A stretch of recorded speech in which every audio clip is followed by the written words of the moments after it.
Aí que ele foi estudar, foi se aproximar do marxismo, do Partido Comunista. O secretário-geral do Partido Comunista na época, que já existia desde 1922, o Astrogildo Pereira, foi à Bolívia se encontrar com o Prestes, levou alguns livros marxistas, mas ele foi estudar marxismo, mesmo estudar o Capital de Marx, os livros de Lenin e tal, em Buenos Aires, já a partir de 1928, quando ele vai para Buenos Aires, e aí ele passa um processo de aproximação do marxismo e do movimento comunista latino-americano, que Buenos Aires era um centro importante.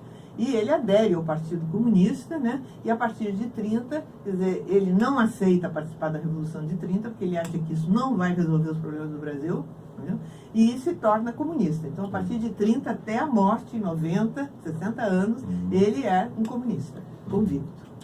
Falando a respeito da sua história, só para quem quer conhecer um pouco mais, ou certamente não tá ligando o nome à história, é isso que eu falei, a gente precisa estudar mais história. Né? Certamente quem viu o filme Olga do Monjardim, do Jaime Monjardim, que é 2004, conheceu mais essa bela história dos seus pais, e principalmente da sua mãe, que representada aí pela Camila Morgado. E a gente vive tempos onde muitas, né, dessas facetas da história, muitos desses momentos importantes, chegam a ser desmentidos, ou aparece quem diga que não aconteceu. A senhora é testemunha viva e prova viva, né, das perseguições sofridas ao longo da história desse país por determinadas posições. Queria que a senhora contasse o que aconteceu com sua mãe.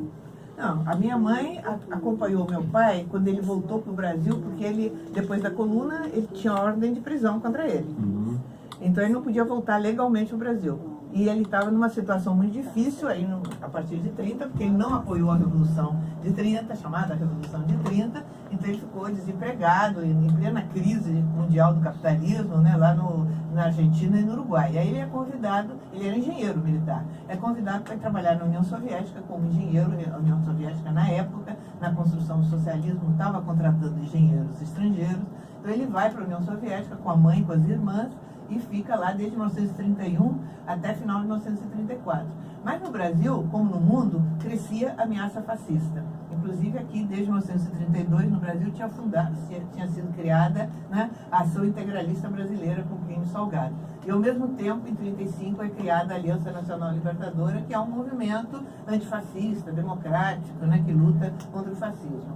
Então, o Prestes estava lá em Moscou, mas queria voltar para participar da luta antifascista. Aí ele volta, e a Internacional Comunista, os partidos comunistas todos fazem parte dessa entidade internacional, destaca Olga, né, minha mãe, que era uma comunista também desde bem jovem, né, e extremamente ativa, e tinha experiência de trabalho clandestino, para acompanhar o Prestes nessa volta ao Brasil e cuidar da segurança dele, porque ele podia ser preso, né, à medida que estava com ordem de prisão, né, considerado desertor do Exército pelo governo de Getúlio Vargas.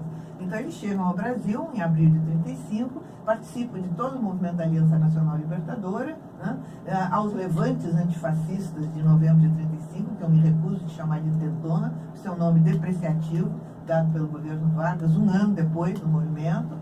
E aí a derrota é muito séria, uma série de erros, sem dúvida, são cometidos.